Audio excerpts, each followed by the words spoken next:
앞에서는 디모데를 통한 그리스도인들의 보다 바람직한 신앙의 자세를 당부했다면 여기서부터는 마지막 시대에 있게 될 여러 가지 현상들을 지적하면서 거기에 대처할 자세로서의 교훈을 이 2장 말미에서 주고 있습니다. 성경에서 상당히 자주 등장하는 표현이 끝날이나 말세라는 낱말이죠. 대표적인 구약의 표현은 여호와의 진노가 내 마음에 뜻하는 바를 행하여 이루기까지는 그치지 아니하나니 너희가 끝날에 그것을 완전히 깨달으리라. 신약 성경에서는 하나님이 말씀하시기를 말세에 내가 내 영을 모든 육체에 부어주리니 너희의 자녀들은 예언할 것이요 너희의 젊은이들은 환상을 보고 너희의 늙은이들은 꿈을 꾸리라. 사도행전 2장 17절에 오순절날 베드로 사도의 메시지 중의 내용입니다. 예수 그리스도는 그는 창세 전부터 미리 알리신 바 되시니나 이 말세에 너희를 위하여 나타내신 바 되었으니 하는 베드로전서 1장 20절에 한 것처럼 이 역사의 마지막에 오셨고 이제 이 역사의 끝에 오셔서 구원을 완성하신 주님께서는 하나님 우편으로 돌아가시고 이 역사를 닫기 위하여 다시 한번 최종적으로 이 역사의 마지막에 오실 것입니다. 이 사실은 히브리서도 증거를 하고 있습니다. 이와 같이 그리스도도 많은 사람의 죄를 담당하시려고 단번에 들으신 바 되셨고 구원에 이르게 하기 위하여 죄와 상관없이 자기를 바라는 자들에게 두 번째 나타나시리라. 히브리서 9장 28절에 기록하고 있습니다. 여기에 쓰여진 표현대로라면 마지막 날에 라는 의미입니다. 바울은 디모데에게 이 말세에 나타날 일들을 나열하고 있는데 어느 때보다 우리 현실에서 너무나 자주 보고 있는 안타까운 모습들입니다. 이런 비극을 다루는 것이 결코 행복할 수는 없지만 바울 사도는 반드시 있게 될 사실들임을 디모데를 통해서 오늘 우리에게 증거해주고 있는 겁니다. 우리가 어떻게 대처해야 하는가를 생각할 필요가 있겠습니다. 여기에 이어 다음 시간에 대처할 교훈을 주고 있는데 최종적으로는 하나님의 말씀이 그 해답으로 제시되고 있습니다. 첫 번째로는 1절에서 4절입니다. 말세들의 현상들이죠. 이 안타까운 목록들은 신약 성경에서 몇 곳에 함께 보이는 목록들입니다. 먼저는 우리 주님께서 말씀하셨던 것인데 사람의 마음에서 나와서 사람을 더럽게 한다는 마가복음 7장 21절에서 23절에 말씀하고 있고 하나님을 외면한 이방 세계에서 나타나는 목록들이 로마서 1장 28절에서 31절에 나타나고 성령이 아닌 육신에 의해서 주도하는 삶의 현상들에 대해서 갈라디아서 5장 19절에서 21절에 율법이 필요한 경우를 지적한 바로 앞에 디모데전서 1장 9절에서 11절의 목록들이라면 여기서도 19가지의 죄의 목록을 거론하고 있지만 먼저는 자신 스스로의 죄가 2가지 그리고 가운데는 인간관계의 죄가 15가지 항목 하나님께 대한 죄는 하나님의 역사를 방해하려는 이집트의 술사들을 두고 2가지로 거론하고 있는 부분이 8절 9절입니다. 너는 이것을 알라. 말세에 고통하는 때가 이르러 먼저 그렇게 시작을 하는데 하나님께서 사람 관계에서 사랑과 화평을 기대하시고 또 바라시지만은 범죄로 인하여 불편해진 상태를 고통으로 표현하고 있습니다. 이러한 안타까운 마지막 시대에 고통을 겪어야 하는 사람들은 과연 누구일까 생각해 보면 이런 죄와 관계없이 의롭고 거룩하게 살려고 하는 사람들일 것입니다. 이 전체적인 주제에서 생각한다면 바로 의로우신 하나님을 순종하며 살려고 하는 경건한 믿음의 사람들임을 생각할 수 있습니다. 세상의 사람들과 다르게 살아야 하는 그리스도인들은 미래의 영혼 속에서는 하나님과 함께 영광을 누리겠지만 죄가 절정에 이르는 마지막 시대에는 불편과 때로는 해악을 감수할 각오까지도 하며 살아야 함을 자신이 이런 세상의 복음을 전하면서 겪었던 사실을 다음 주의 말씀에서 거론하는 것을 볼 수 있습니다. 베드로 사도는 이러한 상황을 소돔성에서의 롯을 통해서 증거합니다. 무법한 자들의 음란한 행실로 말미암아 고통을 당하는 의로운 롯을 건지셨으니 베드로후서 2장 7절이죠. 그러므로 이 메시지는 우리에게 묻고 있습니다. 여러분에게 묻고 있습니다. 말세에 고통하는 때가 이르렀을 때 복음과 함께 고난당할 각오가 되어 있는가? 여기에 각자의 마음으로 답변을 드릴 수 있기를 바랍니다. 사람들이 자기를 사랑하며 돈을 사랑하며 자랑하며 교만하며 비방하며 부모를 거역하며 감사하지 아니하며 거룩하지 아니하며 2절인데 여기서는 자기로부터 부모로 그리고 점점 옆으로 나아가는 부정적인 목록들을 접하게 됩니다. 가장 일반적인 사람들의 형태를 간략하게 다루고 있는 겁니다. 자기를 사랑하며 했는데 이것은 이웃사랑의 기준일 때는 긍정적인 면도 없지 않지만 주님을 따르는 데는 경계되는 항목으로 말씀하십니다. 무릇 내게 오는 자가 중약을 하고 더욱이 자기 목숨까지 미워하지 아니하면 능히 내 제자가 되지 못하고 누가복음 14장 26절입니다.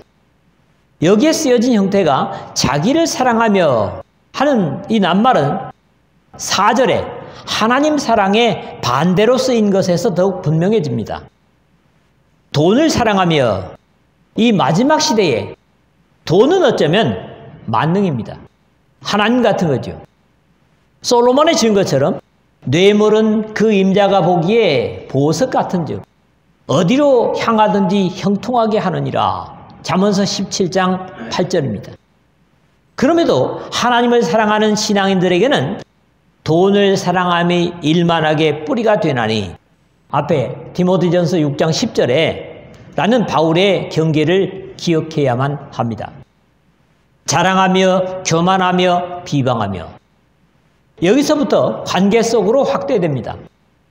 자랑하며 이 말은 사기꾼으로 본래 시골에서 효과 없는 약을 만병통치약으로 선전하며 뽐내는 돌팔이를 일컫는 낱말입니다. 사실적으로 사람은 아무리 귀중한 역할을 한다고 해도 하나님의 은혜에 의한 것이기 때문에 자랑할 것이 없는 존재입니다. 이런 입장에서 자랑은 바로 교만의 극치입니다. 다시 연결되는데 교만하며 하는 말은 어떤 것을 넘어서 나타내는 겁니다. 남들 위로 자기 모습을 나타내다 그런 의미의 낱말인데 극히 교만은 전지전능하신 하나님 위로 자신을 나타내는 것입니다.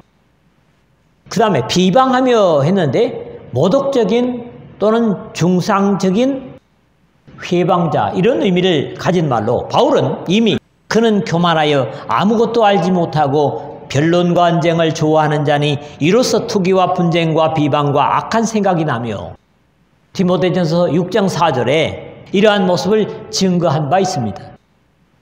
다음으로는 부모를 거역하며 감사하지 아니하며 거룩하지 아니하며 2절 하반절이 나옵니다. 이것은 사실 사람됨의 기본을 잃어버린 모습입니다. 부모를 거역하며 율법에서부터 하나님 다음으로 부모 공경을 하나님께서 주신 계명의 사람 관계에 있어서 첫째로 주셨습니다. 출애굽기 20장 12절 그리고 에베소서 6장 1절이죠. 신명기 21장 18절에서 21절에는 완악하고 패역한 아들은 돌로 쳐 죽이라는 명령이 있습니다. 특히 이런 변화는 건전하지 못한 이단에 빠질 때 쉽게 볼 수 있는 모습입니다. 부모는 이 땅에서 하나님의 대리자로 부모를 거역하는 것은 하나님을 거역하는 것이나 마찬가지입니다. 그 다음에 감사하지 아니하며, 누가복음 6장 35절에서는 은혜를 모르는 자로 번역이 되고 있습니다. 죄인이 하나님의 은혜를 알게 될 때 맨 먼저 가지게 되는 것이 감사라고 할 수 있습니다. 그런 이유에서 범사에 감사하라 하는 데살로니가전서 5장 18절은 당연한 것입니다. 그럼에도 감사를 잃어버렸다면 그것은 모든 것을 잃어버린 모습입니다.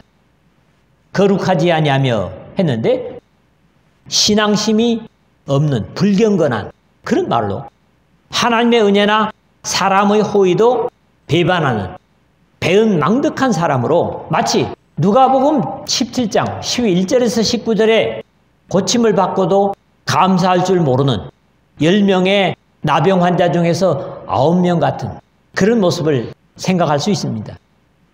무정하며 원통함을 풀지 아니하며 모함하며 절제하지 못하며 사나우며 선한 것을 좋아하지 아니하며 3절입니다. 우리는 무정한 사람을 몰인정한 사람이라고 하는데 타고난 애정도 없는 이런 의미입니다. 우리가 스토르게라고 하는 그리스어를 알지요. 동물들의 어미와 새끼 사이의 본능적인 애정에서 파생된 말입니다. 이 스토르게의 앞에다가 부정의 의미 알파를 붙였어요. 그런 이유에서 무정함은 부모와 자식 간의 본능적인 애정마저도 없음을 의미하는데 함께 사용된 것이 우매한 자요, 배약하는 자요, 무정한 자요, 무자비한 자라. 로마서 1장 31절에 표현했습니다. 원통함을 풀지 아니하며 했는데 화해할 수 없는 그런 말입니다. 아스폰도스, 스펜데 하면은 전쟁에서 휴전을 할 때 화해의 뜻으로 드는 축배를 아펜데라고 합니다. 그리고 디모데후서 4장 6절을 보니까 바울 사도가 그러죠. 나는 이미 전제와 같이 부음이 되고 그랬을 때 스펜도라는 동사가 쓰인 겁니다. 그러니까 이 휴전의 축배를 들 수 없는 그런 의미로 원통함을 풀지 아니하며 라는 말을 쓰고 있는 겁니다. 휴전이 불가능한 상태에서 자세를 의미하는 데서 적대감을 내려놓지 못하는 상태로 원한을 품고 벼르는 마음입니다. 원통함은 하나님의 사죄의 은혜를 받아들이지 못하고 오로지 분감으로 대체하는 삐뚤어진 마음입니다. 원통함은 당연히 서로의 양심을 처리하지 못하고 원수를 만들 수밖에 없습니다. 그 다음에는 모함하며 그랬는데 비방자, 중상자, 마귀, 가장 부정적인 디아볼로스라는 하나님의 대적자로 하나님으로부터 무정에게 던져질 마귀입니다. 마귀의 성품이고요. 이제 우리 하나님의 구원과 능력과 나라와 또 그의 그리스도의 권세가 나타났으니 우리 형제들을 참소하던 자, 곧 우리 하나님 앞에서 밤낮 참소하던 자가 쫓겨났고 요한계시록 12장 10절에 라는 기록에서 볼 수 있습니다. 그 다음에 절제하지 못하며 무력한 힘이 없는 훈련받지 못한 이런 말인데 본래 우리가 말하는 절제라는 말의 반대말이죠. 베드로후서 1장 6절에 당시 그리스 시대에 가장 큰 덕목이 바로 이 절제 앵크라테이아였습니다. 이 앵크라테이아 반대말로 감정이나 생리적 욕망을 다스리지 못함을 의미하는 말입니다. 그 다음에 사나우며 했는데 길들이지 않은 야만적이며 동물적인 기질로 짐승 같은 기질을 의미합니다. 인격을 갖지 못한 밀림의 약육강식의 원리를 그대로 나타내는 겁니다. 이러한 기질을 두 사람의 성경 저자가 기록하는 것을 볼 수 있습니다. 그러나 이 사람들은 본래 잡혀 죽기 위하여 난 이성 없는 짐승 같아서 그 알지 못하는 것을 비방하고 그들의 멸망 가운데서 멸망을 당하며 베드로후서 2장 12절이고요. 이 사람들은 무엇이든지 그 알지 못하는 것을 비방하는도다. 또 그들은 이성 없는 짐승같이 본능으로 아는 그것으로 멸망하느니라. 유다서 1장 10절이죠. 다음으로는 선을 좋아하지 아니하며 선이나 선한 것을 사랑하지 않는다는 의미입니다. 선한 것을 사랑하는 성품은 하나님으로부터 온 것이죠. 그런 이유에서 하나님을 지고지선, 절대의 선이라고 하지 않습니까? 하나님께서 명령하시는 것이라면 비상처럼 싫어하는 어두움의 성품을 가진 것을 의미합니다. 그러한 상태에서는 자연적인 진행이 배신하며 조급하며 자만하며 쾌락을 사랑하기를 하나님 사랑하는 것보다 더하며 라는 4절의 표현입니다. 이 배신한다는 게 반역자 또는 배반자 그런 말이죠. 당연히 여기에 성경에 뭐 보면 바로 가룟 유다입니다. 그 다음에 조급하며 했는데 경솔한, 분별 없는, 무모한, 말과 행동이 가벼워서 분별력 없는 행동을 가르칩니다. 자만하며 연기를 일으켜서 안개를 일으켜서 흐리게 하다, 뻑이다, 잘난 체하다 이런 말인데 쉽게 표현하는 의미는 교만과 다르지 않은 말입니다. 바울의 만일 누가 아무것도 되지 못하고 된 줄로 생각하면 스스로 속임이라는 갈라디아서 6장 3절에 경계에 속한 사람을 의미합니다.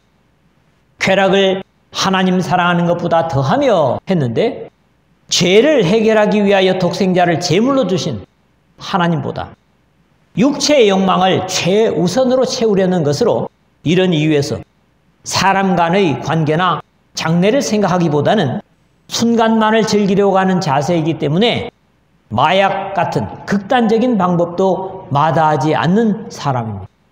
요한이 그 정죄는 이것이니 곧 빛이 세상에 왔을 때 사람들이 자기 행위가 악함으로 빛보다 어둠을 더 사랑한 것이니라. 요한복음 3장 19절에 안타까운 표현을 하고 있습니다. 이와 같이 이런 내용들을 나눌수록 우리 자신들까지 사실은 침울해짐을 느낍니다. 우리 하나님 아버지께서는 이런 상태에서 우리를 빼내주신 겁니다. 이게 구원입니다. 또 이런 이유에서 밝고 긍정적인 것들을 다루는 것이 더 감사하고 행복하지요. 두 번째로는 5절에서 7절입니다. 생명에 이를 수 없는 그런 대상을 여기서는 말씀하고 있습니다. 두 번째 부분은 신앙 안에 있다고 하면서도 스스로 경건하지 못할 뿐만 아니라 다른 사람들에게까지도 좋지 않은 영향을 끼치는 이름뿐인 신앙인들, 특히 건전치 못한 이단의 사람들을 경계하는 내용입니다. 여기에는 영적이고 실제적인 경건이 어떤 것임을 거론하면서 서로가 욕심에 끌려 생명의 진리이신 예수 그리스도의 은혜에 이를 수 없는 좋지 않은 관계의 사람들을 말하고 있습니다. 경건의 모양은 있으나 경건의 능력은 부인하니 이 같은 자들에게서 너가 돌아서라. 대단히 중요하게 다루는 표현이지만 종교적인 외형을 갖추고 있으면서 그리스도의 구원의 능력에 대한 믿음이 없는 자들로 오로지 신앙을 보이는 것을 꾸미는 데 치중하는 사람들입니다. 특히 경건의 모양과 경건의 능력이 같지 않은 것임을 조심스럽게 말하고 있습니다. 바울은 고린도전서 4장 20절에서 하나님의 나라는 말에 있지 아니하고 오직 능력에 있음이라는 중요한 증거를 한 바 있습니다. 사실 이것이 바로 되면 좋은 것이지만 이렇게 거꾸로 되면 세상에서는 인정을 받을 수 있겠지만 하나님께는 별 의미가 없습니다. 경건의 능력으로 나타나는 경건의 모양은 바른 신앙의 상태이지만은 이것이 거꾸로 돼서 오늘의 말씀과 같이 경건의 모양은 있으나 경건의 능력은 부인하는 안타까움이 되어서는 안 될 것입니다. 바울은 여기에 대해서 대단히 단호합니다. 이 같은 자들에게서 너가 돌아서라. 이 돌아서라는 의미는 어떤 대상으로부터 등을 돌린다는 의미입니다. 그런 사람들에게는 얼굴을 마주보며 대할 이유가 없는 사람들이기 때문에 바로 쳐다볼 가치를 두지 못하는 사람들입니다. 그들 중에 남의 집에 가만히 들어가 어리석은 여자를 유인하는 자들이 있으니 그 여자는 죄를 중히 지고 여러 가지 욕심에 끌린 바 되어 6절에 그랬습니다. 항상 건전하지 못한 종교인들의 접근 수법은 비굴하기까지 합니다. 가만히 들어가 하는 말의 본래적인 의미가 기어 들어가다는 겁니다. 간교하게 눈을 속이고 들어가는 것을 의미하는 표현이 쓰였습니다. 여기 표현된 어리석은 여자라고 하는 말 그대로는 작은 여자로 체구가 적은 것을 표현하는 것이 아니라 신앙적으로 성숙하지 못한 여자를 가리키는 것이고, 유인하여라는 말은 본래 포로로 끌고 가다라는 말로 포로로 잡다라는 의미로 생각이나 모든 행동의 자유를 빼앗아버리는 것을 의미하는 말입니다. 그리고 그렇게 될 수 있었던 이유를 그 여자는 죄를 중히 지고 여러 가지 욕심에 끌린 바 되어 라고 기록을 하고 있습니다. 여러 가지 욕심의 종로로 살다 보니 죄를 쌓아서 그 무게에 벗어나지 못하는, 이미 건전치 못한 이단에 이용당할 대로 이용당한 여자인 것을 의미합니다. 그런 이유 때문에 이제는 더 이상 항상 배우나 끝내 진리의 지식에 이를 수 없느니라는 상황에 이르고 만 것이죠. 호기심을 충족시키기 위해 계속 마술을 보고 앉았는 것처럼 영적으로는 바탕과 근본이 진리가 아닌 허황된 것들에 아무리 시간을 쓴다고 해도 생명의 진리에 이를 수 없는 안타까움을 표현하고 있는 겁니다. 세 번째로 마지막입니다. 8절에서 9절입니다. 이제 역사의 사례를 들고 있습니다. 이 이야기는 성경에 직접 언급된 일이 없는 유대의 전통에 전해져 내려오는 것을 인용하는 것으로 볼 수 있습니다.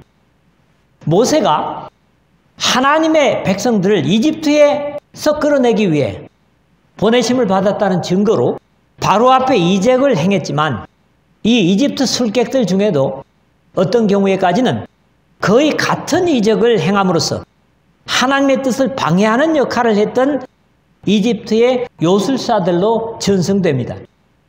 얀네와 얀브레가 모세를 대적한 것 같이 그들도 진리를 대적하니 애굽 요술사들도 자기들의 요술로 그와 같이 행함으로 바로의 마음이 완악하여 그들의 말을 듣지 아니하니 여호와의 말씀과 같더라. 출애굽기 7장 22절 그리고 8장 7절에도 같이 나타납니다.